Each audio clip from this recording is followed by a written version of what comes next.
Welcome to the Slop Farm. Enjoy the video. In this video, I will explain how to cook for 10-year-olds. Getting children involved in meal preparation is a wonderful way to teach them about nutrition and develop their independence.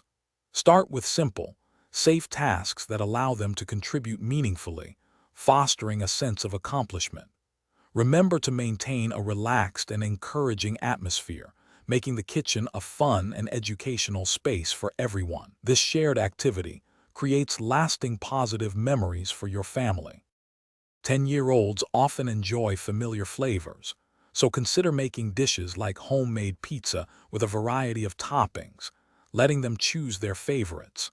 Another fantastic option is pasta with a sauce incorporating finely chopped vegetables, which can be a fun way to boost their nutrient intake without them even noticing.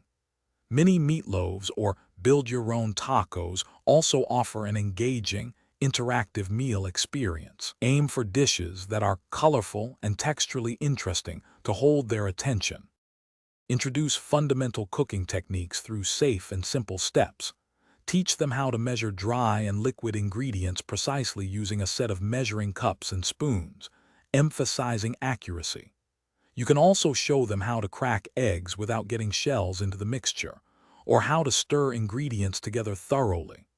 Always ensure they understand the importance of asking for help with hot stoves or sharp objects. Learning these basics builds confidence for more complex recipes. Baking is a wonderful activity for 10-year-olds, combining science and delicious results. Try making a batch of simple sugar cookies or small, individual fruit tarts. Let them help with mixing the batter, rolling out dough, or decorating the finished products with sprinkles or a simple glaze. Ensure they understand the importance of preheating the oven to 350 degrees Fahrenheit and using oven mitts for safety. This hands-on experience makes learning truly engaging. Thanks for watching. Consider subscribing if we helped you today.